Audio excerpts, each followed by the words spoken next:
Lord. Praise Lord. വീണ്ടും നമുക്ക് ദൈവത്തിന്റെ വചനത്തെ ചിന്തിക്കാം. हम फिर से प्रभु के वचन में मनन करने के लिए हम शुरुआत करें. നമ്മൾ തുടർമാനമായി ചിന്തിച്ചുകൊണ്ടിരിക്കുന്ന വിഷയം പുതിയ നിയമസഭയ്ക്ക് ആവശ്യമായ യേശുക്രിസ്തു തന്ന നിയമങ്ങളെ കുറിച്ചാണ്. हम लगातार मनन करके आने वाला विषय जो है नए नियम की कलीसिया को यीशु मसीह ने दिया हुआ कुछ उपदेशों को, कुछ बातों के प्रति हैं. അധികം ആരും വളരെ ഗൗരവമായി ചിന്തിക്കാത്ത ഒരു സബ്ജക്റ്റിനെ കുറിച്ചാണ് നമ്മൾ ഈ നാളുകൾ പഠിച്ചുകൊണ്ടിരിക്കുന്നത്. ज्यादातर लोग ज्यादा ध्यान ना देने वाला ऐसे एक विषयों को इन दिनों में हम अध्ययन करते आ रहे हैं. നമ്മള് മത്തായി സുവിശേഷം 5, 6, 7 അധ്യായങ്ങളിലാണ് സഞ്ചരിച്ചുകൊണ്ടിരിക്കുന്നത്. हम मत्ती की सुसमाचार 5 अध्याय, 6 अध्याय, 7 अध्याय को केंद्रित करते हुए इन अध्ययन को हम लेकर चल रहे हैं.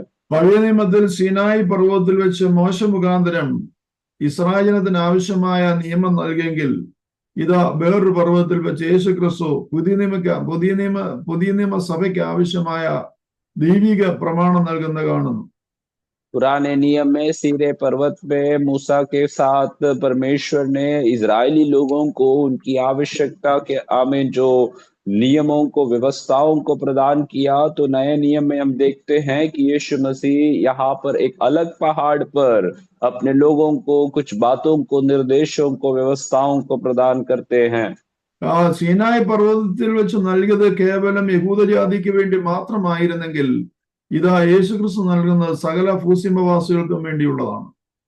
सीने पर्वत पर परमेश्वर ने, यहोवा परमेश्वर ने जो है केवल इजरायलियों के लिए, यहूदी समाज के लिए एक व्यवस्था को प्रदान किया. तो यहाँ पर यीशु मसीह सारे मानव जाति के लिए यहाँ पर नियम और व्यवस्थाओं को देते हैं.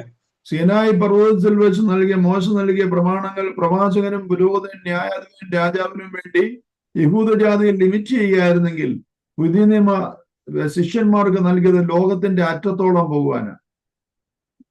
सीने पर्वत पर परमेश्वर के द्वारा दी गई व्यवस्था जो है केवल कुछ सीमित लोगों के लिए था, जैसे कि राजा और उनके भविष्यवक्ताएं, उनके याजक और उनके अलग सेवकों के लिए, न्यायियों के लिए. परंतु नए नियम में परमेश्वर ने सभी मानव लोगों के लिए दिया गया ये व्यवस्था ये है. സീനായി പർവ്വതത്തിൽ നൽകിയത് ജഡികമായിട്ട് പുറമേയുള്ള കാര്യങ്ങളായിരുന്നെങ്കിൽ, പുറമേയുള്ള ക്രമീകരണങ്ങളുടെ കാര്യങ്ങളായിരുന്നെങ്കിൽ ഇത് യേശുക്രിസ്തു നൽകുന്നത് അകമയുള്ള വിഷയങ്ങളെ കുറിച്ചാണ്.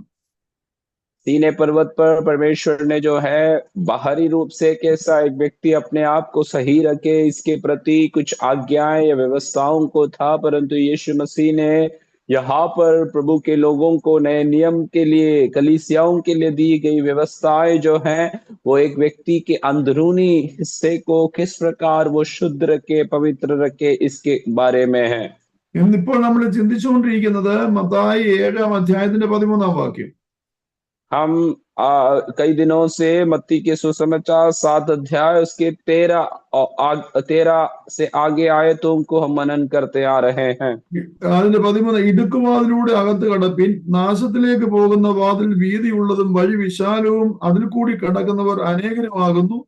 ജീവങ്കിലേക്ക് പോകുന്ന വാതിൽ ഇടുക്കവും വഴി ഞെരുക്കവുമുള്ളത്, അത് കണ്ടെത്തുന്നവർ ചുരുക്കമാത്രേ. मत्ती 7 का 13-14 आयत इस प्रकार लिखता है कि सकेत फाटक से प्रवेश करो, क्योंकि चौड़ा है वह फाटक और सरल है वह मार्ग जो विनाश को पहुंचाता है, और बहुत से हैं जो उससे प्रवेश करते हैं.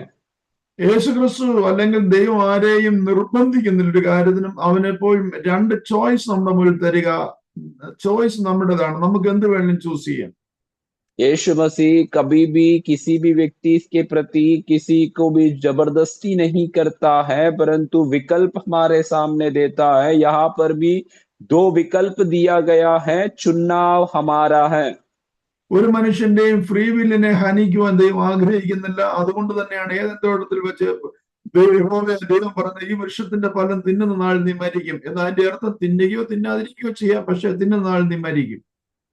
और किसी मनुष्य का स्वेच्छा को प्रभु कभी भी रोकना नहीं चाहता है. इसलिए परमेश्वर ने आदम और हव्वा को अदन की वाटिका में कहा कि इस बगीचे के बीचों बीच ठहरे हुए वृक्षों के फलों को तुम ना खाना, यदि तुम खाओगे तो तुम मरोगे। उसका अर्थ यह था कि तुम खाए या ना खाए वो तुम्हारी इच्छा है।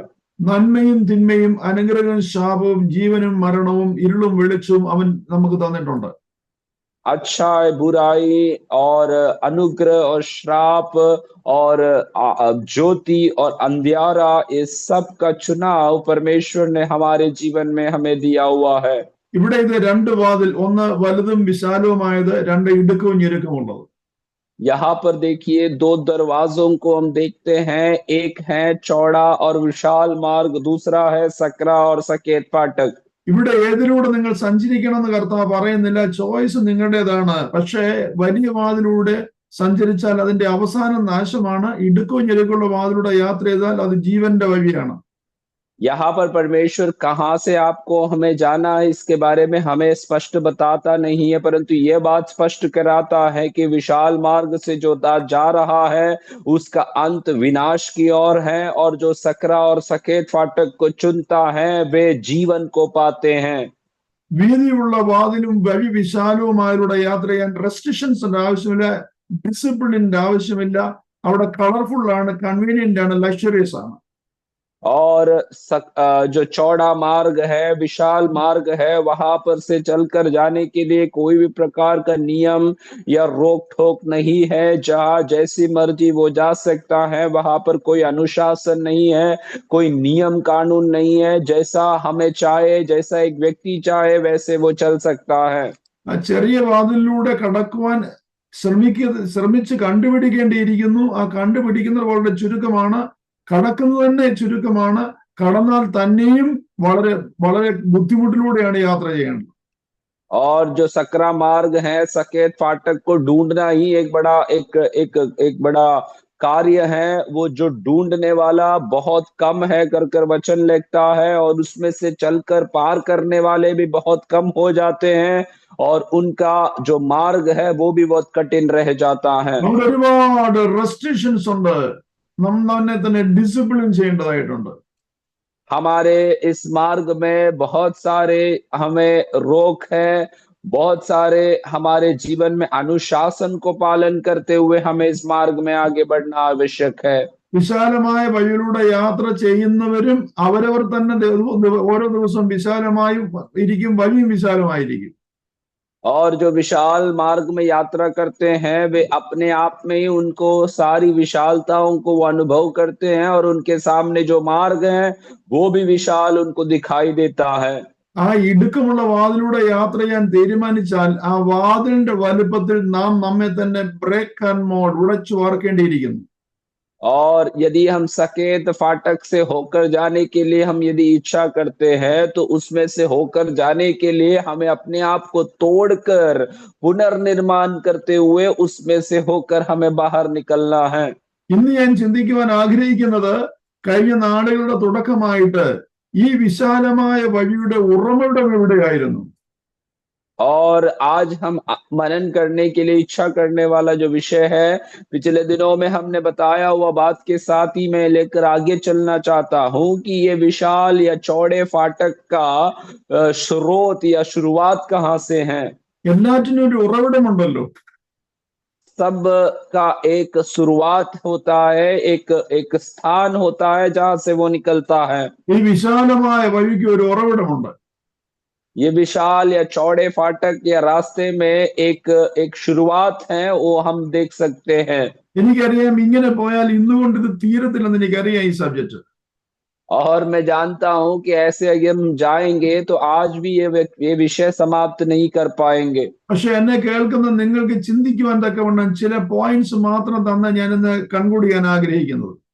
परंतु मुझे सुनने वाले आप सभी को कुछ बिंदुओं को आपके सामने देखकर मैं आज इस विषय को समाप्त करना चाहता हूं। ദയവായി നിങ്ങൾ ഇതിനെക്കുറിച്ച് കൂടുതൽ ചിന്തിക്കുകയും അതിനെക്കുറിച്ച് പഠിക്കുകയും അത് മറ്റുള്ളവരോട് ഡിസ്കസ് ചെയ്യുന്നത് നിങ്ങളുടെ ആത്മീയ വർധനയ്ക്ക് നന്നായിരിക്കും. विनती करता हूं कि आप भी कृपया करके इस विषय के प्रति आप अधिक मनन करें, दूसरों के साथ इस विषय के प्रति चर्चा करें और आपकी आत्मिक जीवन में ये विषय जो है एक बढ़ोतरी का कारण बनने पाए। ഏതായാലും വിശാല വഴിക്ക് ഒരു ഉറവിടമുണ്ട്, ഇടുക്കവും ഞെരുക്കമുള്ള വഴിക്ക് ഒരു ഉറവിടമുണ്ട്, ഉറവിടമില്ലാത്തൊന്നുമില്ല. और जो कुछ भी हो, विशाल या चौड़े फाटक का एक स्रोत है जहां से वो निकलता है, साथ ही जो सकरा और सकेत फाटक है उसका भी एक स्रोत है जहां से वो बाहर आता है। 1 ശമൂവേൽ 15-22-23 വാക്യങ്ങൾ വായിക്കുമ്പോൾ ഇങ്ങനെ പറയുന്നത്, മത്സരം ആവിചാര ദോഷം പോലെ, ശാഠ്യം മിഥ്യാപൂജ പോലെ, വിഗ്രഹാരാധന പോലെയുമാണെന്ന്. पहला शमूएल 15 अध्याय उसका 25 और 26 आयत में इस प्रकार बताया जाता है कि बलवा करना परमेश्वर की उपस्थिति में एक पाप के समान है। हालेलुया। परंतु वचन में लिखता है कि और इसका आमीन जो पास वाक्य है ना, 1 ശമൂവേൽ 15:22-23. ओके, 15 अध्याय उसका 22 और 23 वचन यहाँ पर लिखता है, बलवा करना और भावी कहलाने वालों के से पूछना एक ही समान पाप है और हट करना मूर्त और गृह देवताओं की पूजा के तुल्य है। റോമ വായിക്കണ്ട, ഞാൻ പറഞ്ഞാ മതി. റോമാലേഖനം 5:12 പറഞ്ഞ ഏക മനുഷ്യനാൽ പാപവും മരണവും പിന്നെ ന്യായവിധിയും ലോകത്തിലേക്ക് വന്നു എന്ന ബൈബിൾ പറയുന്നത്. और रोमियों की पत्री 5 अध्याय उसके 12 वचन में इस प्रकार लिखता है कि एक मनुष्य के द्वारा पाप जगत में आया और पाप के द्वारा मृत्यु इस संसार में आ गई। അതായത് ഒറിജിനൽ പാപം ഭൂമിയിലേക്ക് ഇംപ്ലിമെന്റ് ചെയ്യപ്പെട്ടത് ആദമിലൂടെ ഹവ്വായിലൂടെയാണ്. उसका अर्थ इतना ही है कि जो असली पाप है वो इस संसार में आदम और हव्वा के द्वारा ही ले आया गया है। അത് പിന്നെ തലമുറകളിലേക്ക് പകരപ്പെട്ട ഇന്നും അത് ആവർത്തിച്ചുകൊണ്ടിരിക്കുന്നു, അതിന്റെ കഠിനത കൂടിക്കൊണ്ടിരിക്കുന്നു. और वो जो है उस समय से पीढ़ियों में ये बदलावट आती गई है और उनको देता गया है और उसमें जो तीव्रता है वो बढ़ती जा रही है। അതിന്റെ സ്വഭാവം അതെങ്ങനെയാണ് പ്രകൃതി നമുക്ക് കാണുവാൻ സാധിക്കുന്നത് ചോദിച്ചാൽ, ജഡമോഹം, കൺമോഹം, ജീവനത്തിന്റെ പ്രതാപം എന്ന സ്വഭാവത്തിലൂടെയാണ് സ്പ്രെഡ് ആയിക്കൊണ്ടിരിക്കുന്നത്. और उसका स्वभाव किस प्रकार हम आमीन देखते हैं, यदि ऐसे पूछा जाए तो जो है शरीर की अभिलाषाएं, आंख की अभिलाषाएं और जीविका का घमंड इत्यादि विषय जो बाइबल में हमें बताया जाता है उसके द्वारा ये फैलता है।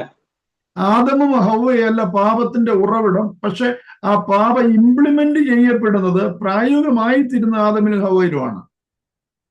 आदम और हव्वा पाप का स्रोत नहीं है, परंतु उनके जीवन के द्वारा पाप का शुरुआत या पाप का एक एक एक कार्य उनके जीवन से शुरू हुआ।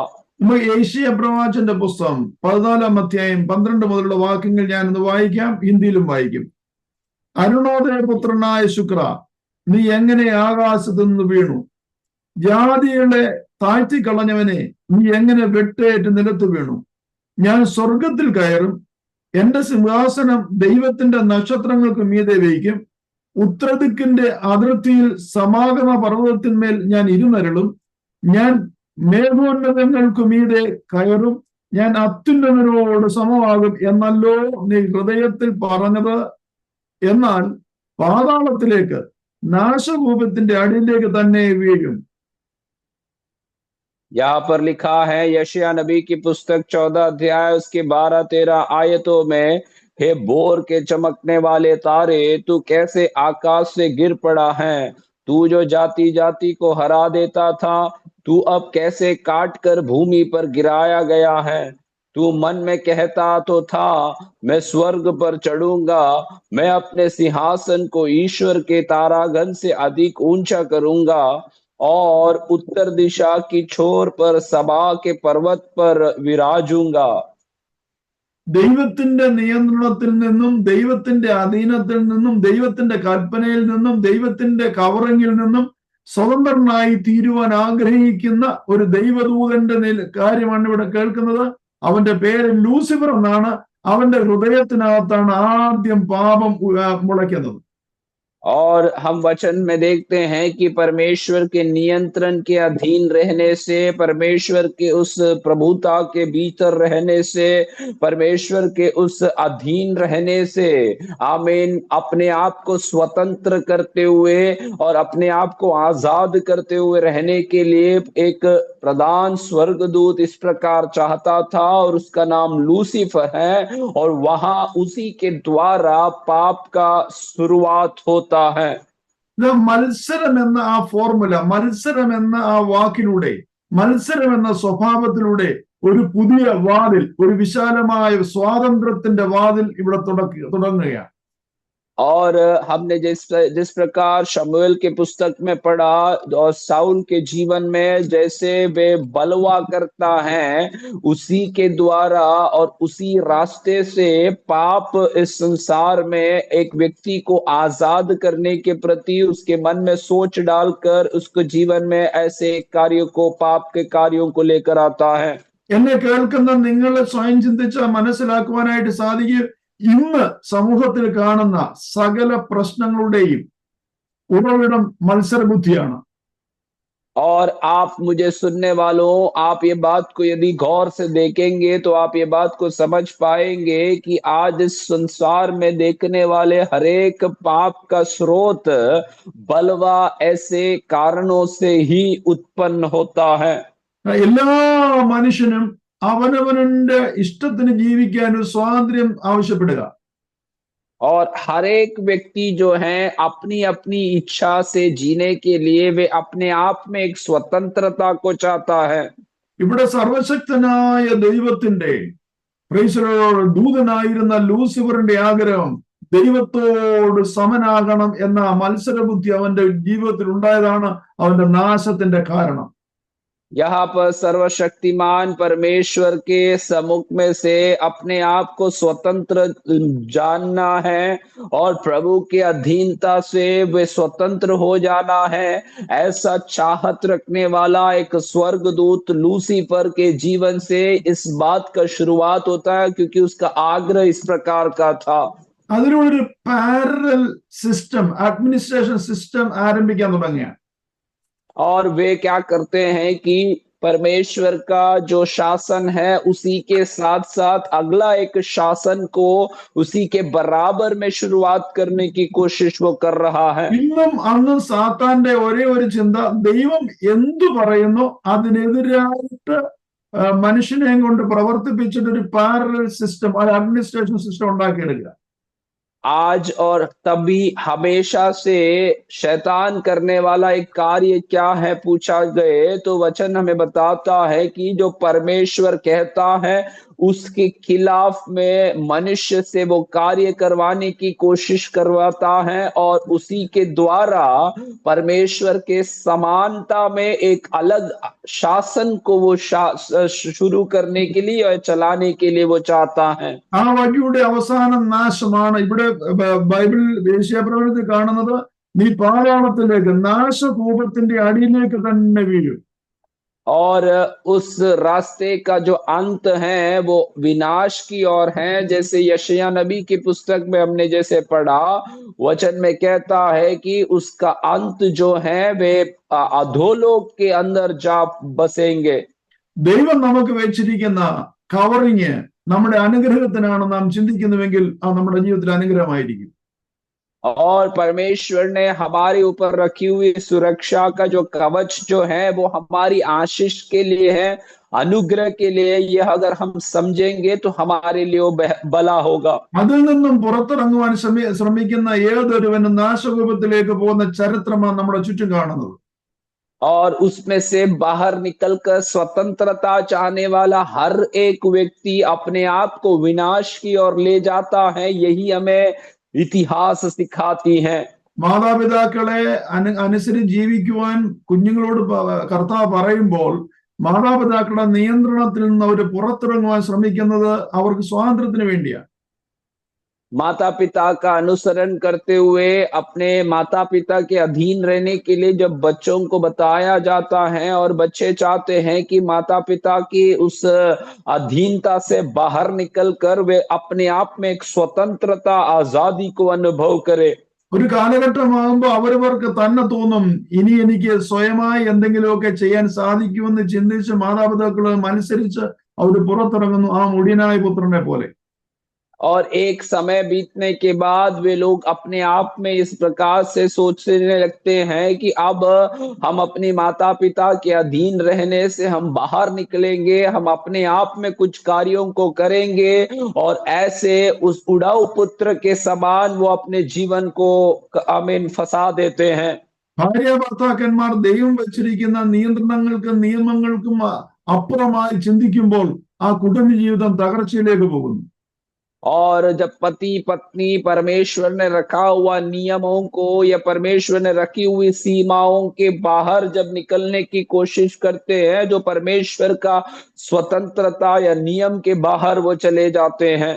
ഒരു സഭ ദൈവം വെച്ചിരിക്കുന്ന ആ നിയമങ്ങൾക്കും നിയന്ത്രണങ്ങൾക്കും അപ്പുറമായി ആൾക്കാർ ചിന്തിക്കാൻ ശ്രമിക്കുമ്പോൾ ആ സഭയ്ക്കകത്ത് ഛിദ്രമുണ്ടാകുന്നു. और एक कलीसिया यदि परमेश्वर ने रखी हुई नियम या व्यवस्थाओं के बाहर यदि काम करने के लिए कोशिश करेंगे तो वहां पर फूट और विभाजन की अनुभवें वहां पर पैदा होती हैं। ഇതിന്റെ എല്ലാം റൂട്ട് മത്സരമാണ്. और इन सब का जो जड़ है वचन में कहता है वो बलवा है उसका कारण। ആ വീണുപോയ സാത്താന്റെ ആഗ്രഹം മറ്റുള്ളവരെയും വീഴിക്കണമെന്നാണ്. और वो गिरा हुआ शैतान की इच्छा यह है कि वो जैसे गिरा वैसे दूसरों को भी वो गिरा दे। നിങ്ങൾ ഏവൻ തോട്ടത്തിലേക്ക് വന്ന് നോക്കിയേ, ആദമിനോട് ഹവ്വയോട് സാത്താൻ പറഞ്ഞ കാര്യം നീ ദൈവത്തെ പോലെയാകുമെന്ന് പറയുന്നത്. और अदन की वाटिका की ओर आप थोड़ा ध्यान से देखना है कि वे इस प्रकार से हमें मनुष्य से कहते हैं कि तुम इस फल को यदि खाओगे तो तुम परमेश्वर के समान बन जाओगे। അപ്പൊ സാത്താന് ദൈവത്തെ പോലെ ലൂസിഫറിന് ദൈവത്തെ പോലെയുള്ള ആഗ്രഹം ആകാനുള്ള ആഗ്രഹം ഉണ്ടായിരുന്നു, അത് സാധിച്ചില്ല. ഇപ്പോൾ ദൈവത്തിന്റെ രൂപത്തിൽ സൃഷ്ടിച്ച മനുഷ്യനെ അവൻ എൻകറേജ് ചെയ്യുക ദൈവത്തോട് മത്സരിക്കാൻ.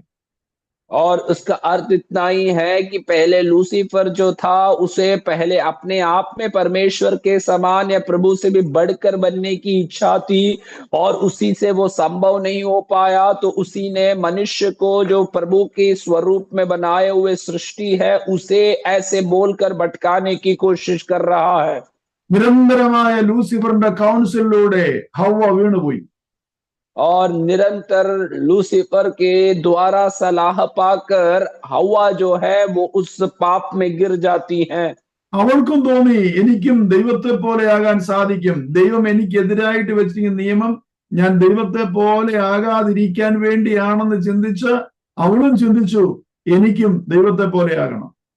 और उसने भी इस प्रकार सोचने लगा कि परमेश्वर ने इस प्रकार का रोक इसलिए लगाया हुआ है ताकि मैं परमेश्वर के समान ना बन पाऊं, इसलिए वो भी सोचने लगे कि मैं भी प्रभु के समान बन सकती हूँ, इसलिए मैं इसको खाने की कोशिश करूंगी। ദൈവത്തെ പോലെയാകുന്നതിന് പകരം ഇനി എന്നെ ദൈവം ഒരിക്കലും കാണരുത് എന്ന് പറഞ്ഞ് ദൈവത്തിന്റെ പ്രസൻസിൽ നിന്ന് ഓടി ഒളിക്കുന്ന ആദമിനെ ഹവ്വയെ നമ്മൾ കാണുന്നത്.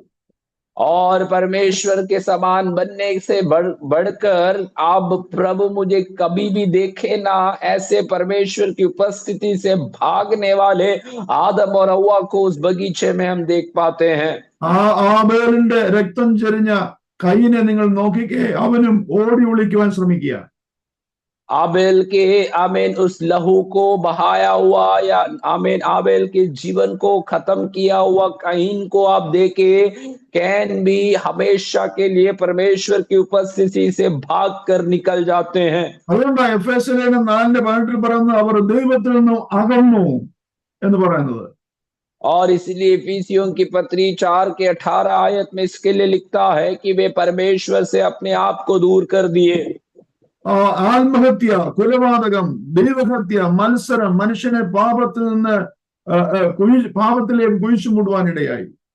और अपने आप को आमीन अपने आप का जान दे देना, खुदकुशी करना या दूसरों का प्राण को ले लेना इत्यादि जो विषय है वे परमेश्वर के खिलाफ में करने वाले कार्यों के समान बन गया।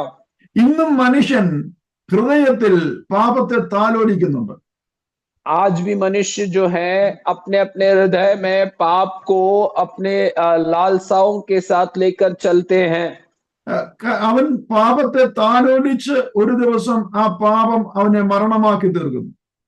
और वो पाप को अपने जीवन में बड़े लाड प्यार से लेकर चलते हैं और एक दिन वो ही पाप उसको मृत्यु का एक कारण बन जाता है। അതിന് യാക്കോബിന്റെ ലേഖനം ഇങ്ങനെ പറയുന്നത്, മോഹം ഗർഭം ധരിച്ച് പാപത്തെ പ്രസവിക്കുന്നു, പാപം മുഴുത്തിട്ട് മരണത്തെ പെറുന്നു. और याकूब की पत्री में इस प्रकार बताया जाता है कि मोह जो है गर्भ धारण करते हुए पाप को जन्म देती है और पाप एक व्यक्ति का मृत्यु का कारण बन जाता है। ഇവിടെ എങ്ങും മത്സരിച്ചുകൊണ്ട് ഒരു വിജയം ലഭിച്ചതായിട്ടോ ഒരു നന്മ ഉണ്ടായിട്ടുള്ളതായിട്ടോ ഒരു അനുഗ്രഹം ഉണ്ടായിട്ടോ ഒരു ചരിത്രവും കാണാൻ സാധിക്കുന്നില്ല. कहीं पर भी आप इतिहास को देखिए, कोई भी बलवा करने से या कोई भी किसी से हट करने से कहीं पर भी किसी ने विजय नहीं प्राप्त किया या कहीं पर किसी ने भलाई को प्राप्त नहीं किया है। മറിച്ച് യേശു പറഞ്ഞു, നിങ്ങൾ പിശാചെന്ന പിതാവിന്റെ മക്കളെന്ന് അവരെ കുറിച്ച് പറയുന്നത്. और उलट यीशु मसीह उन लोगों को इस प्रकार विश्लेषण करता है कि वे शैतान का जो है संतान है, जो बलवा करने वाले लोग हैं। പാപം ചെയ്യുന്നവരെല്ലാം പിശാചിന്റെ മക്കളാണെന്ന യോഹന്നാന്റെ ലേഖനം നമ്മെ പഠിപ്പിക്കുന്നത്. यूहन्ना की पत्री में हमें ये बात को सिखाता है कि पाप करने वाला सभी व्यक्ति है जो शैतान का संतान उनको कहलाया जाता है। നാം സ്വയം ഒന്ന് ചിന്തിച്ചു നോക്കിയേ, നാം പാപം ചെയ്തുകൊണ്ട്, പാപം ചിന്തിച്ചതുകൊണ്ട്, പാപത്തെ താലോലിച്ചതുകൊണ്ട്, മത്സരിച്ചുകൊണ്ട് നമ്മുടെ ജീവിതത്തിൽ എന്തെങ്കിലും നന്മ ഉണ്ടായിട്ടുണ്ടോ? हम अपने जीवन को ही लेकर देखिए कि हम पाप करने से, पाप को लाड़ कर प्यार करने से या बलवा करने से हमारे जीवन में किसी भी प्रकार की भलाई हमारे जीवन में हुआ है क्या? മറിച്ച് നാം സ്വയം നശിക്കുന്നു, നമ്മുടെ കുടുംബത്തെ നശിപ്പിക്കുന്നു, നമ്മുടെ കുഞ്ഞുങ്ങളെ പാപത്തിലെ ആക്കുന്നു, നമ്മുടെ ഇടപെടുന്ന സമൂഹങ്ങളിലൊക്കെയും അത് വ്യാപരിക്കുന്നു. उलट इस बात को हम देखते हैं कि पाप करने से या बलवा करने से हम अपने आप को, हमारे परिवार को, हमारे संबंधित हरेक कलीसिया या हमारे लोगों को भी हम खराब कर देते हैं, उनको भी पाप की अवस्था में हम लेकर चले जाते हैं। ഉൽപ്പത്തി പുസ്തകം പഠിക്കുമ്പോൾ അത് കാണാൻ സാധിക്കുന്നത്, ആദമും ഹവ്വയും സാത്താൻ പറഞ്ഞത് കേട്ട് ചെയ്ത് ദൈവത്തോട് മത്സരിച്ചുകൊണ്ട് അവൻ മാത്രമല്ല സകല ഈ ഭൂമിയും സകല ജീവജാലങ്ങളും ശാപത്തിന് അടിമപ്പെട്ടു. और उत्पत्ति के पुस्तक में ये बात को हम देखते हैं कि शैतान बोलने वाली बातों को सुनकर वे भी उसको करने लग जाते हैं। तो वो ही केवल नहीं, उनके संबंधित हरेक चीज, हरेक वस्तु जो है वो सब पाप की अधीन में चले जाते हैं। നാം അല്ലെങ്കിൽ മനുഷ്യൻ ദൈവത്തോട് മത്സരിച്ച് പാപം ചെയ്തുകൊണ്ട് മനുഷ്യൻ മാത്രമല്ല സകല ജീവജാലങ്ങളും മൃഗങ്ങളും ആ പാപത്തിന് അധീനമായി ഇന്നും ആ സകല സൃഷ്ടിയും ദ്രവത്വത്തിലേക്ക് പോയി അത് വെയിറ്റ് ചെയ്യുക അവിടെ ഉദ്ധാരണത്തിനായി. റോമാലേഖനം 8:20 നമ്മളെ പഠിപ്പിക്കുന്നതാണ്.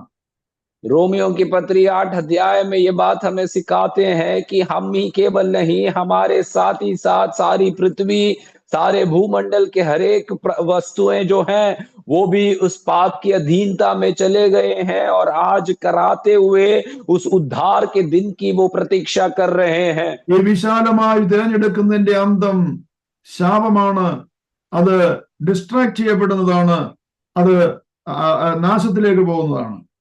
और विशाल मार्ग को चुनने का परिणाम यह है कि वे हमारा अंत पाप की ओर हमें ले चलते हैं और हमारे जीवन को विनाश की ओर, हमारे जीवन को हमें एक बड़ी असमंजस की अवस्था में वो डाल देते हैं। എഫെസ്യർ 2:2-3 പറഞ്ഞ അനുസരണക്കേടിന്റെ മക്കൾ അല്ലെ കോപത്തിന്റെ സന്തതി എന്നാ പറയുന്നത്. और इफिसियों की पत्री 2 अध्याय उसके 2 और 3 आयतों में इस प्रकार लिखते हैं कि आज्ञा ना मानने वाले ऐसे संतान या क्रोध के संतान, इस प्रकार ऐसे लोगों को विश्लेषण करते हैं। യെരമ്യാ 17:9 പറഞ്ഞത് കപടവും വഞ്ചനയും നിറഞ്ഞൊരു തലമുറയെ കുറിച്ചാണ്. और यिर्मयाह 17 उसका 9 आयत में इस प्रकार लिखा गया है कि कपट और आमीन गलत बातों से भरा हुआ एक संतान ऐसे बोले हैं। റോമാലേഖനം പറയുന്നത് അഭക്തിയും അനുസരണക്കേടും മത്സരവും നിമിത്തം നമ്മൾ വീക്കായി പോയി, ബലഹീനരായി പോയിന്ന്, ദുർബലരായി പോയി. और रोमियो की पत्री हमें यह बात को सिखाती है कि अभक्ति और आज्ञा ना मानने से हम सब प्रभु की उपस्थिति में कमजोर हो गए। നമുക്ക് ശാരീരിക മരണം മാത്രമല്ല, അതുമൂലം ആത്മീക മരണവും സംഭവിക്കുക. और केवल हम शारीरिक रीति से मृत्यु नहीं पाए, परंतु आत्मिक जीवन में भी हमारी मृत्यु की अवस्था में हम पहुंच गए हैं। ഈ കളർഫുള്ളായ, ഈ ലക്ഷറിയസ് ആയ, യാതൊരു റെസ്ട്രിക്ഷനും ഇല്ലാത്ത, യാതൊരു ഡിസിപ്ലിനും ഇല്ലാത്ത ഈ വഴിയുടെ യാത്ര ചെയ്യുവാൻ നിങ്ങളെ ശ്രമിപ്പിച്ച് ഈ ലോകത്തിന്റെ മുഴുവൻ പ്രഭുത സാത്താൻ ഏറ്റെടുക്കാൻ ശ്രമിക്കുക. और ऐसे रंग बिरंगा, ऐसे एक अमीन सुंदर दिखाने वाली अवस्थाओं में से ले जाकर शैतान कोशिश करता है कि आपके जीवन को ऐसे ऐसे विशाल अनुभव में दिखाकर आपके जीवन को खत्म कर दे। എന്നെ കേൾക്കുന്ന നിങ്ങൾ ഇന്ന് ചിന്തിക്കുക, നിങ്ങളുടെ യാത്ര ഏത് വാതിലൂടെയാണ്? और आज मुझे सुनने वाले आप प्रिय लोगों, अपने जीवन में आप इस बात का विचार करें कि आप कौन से फाटक में से, द्वार में से आप होकर जा रहे हैं। യേശു നിങ്ങൾക്കൊരു ഓപ്പൺ ചോയ്സ് തന്നെങ്കിൽ ഞാനും അത് തന്നെ തരികയാണ്, നിങ്ങൾക്ക് ഇഷ്ടമുള്ള തിരഞ്ഞെടുക്കാം. और यीशु मसीह यदि हमें एक खुला चुनाव दिया है, तो हम भी आपको वही बोलते हैं कि आप जो चाहते हैं अपने जीवन में आप चुन सकते हैं। പക്ഷെ വലുതും വിശാലവുമായ യാത്രയിലൂടെ നിങ്ങൾ യാത്ര ചെയ്യുന്ന അപകടകരമാണ്, അത് നാശമാണ് എന്ന കാര്യം ഓർമ്മപ്പെടുത്തുന്നു. परंतु बड़े चौड़े और विशाल अनुभव या उस मार्ग में से यात्रा करना वो हमारे लिए दुर्घटना भरा हुआ है, वो हमारा अंत विनाश की है, ये हमें आपको याद दिलाते भी है। അത് ലൂസിഫറിന്റെ മത്സര ബുദ്ധിയിലൂടെ തുടങ്ങി വെച്ച ആ വിശാലമായ വഴിയിലൂടെ നിങ്ങൾ യാത്ര ചെയ്യരുത്. और वो उस शैतान या लूसीफर के उस बलवा करने के मन के उस इच्छा के द्वारा शुरुआत किया हुआ उस रास्ते को हम कभी भी चुनाव नहीं करना है। ഈ വചനങ്ങളാൽ ദൈവം നിങ്ങളെ അനുഗ്രഹിക്കട്ടെ. इन वचनों के द्वारा परमेश्वर आप सभी को अनुग्रह आशीष करे। Thank you pastor Sajan. Thank you, Thompson Pastor. Thank you, Sergeant Pastor. ദൈവം ധാരാളം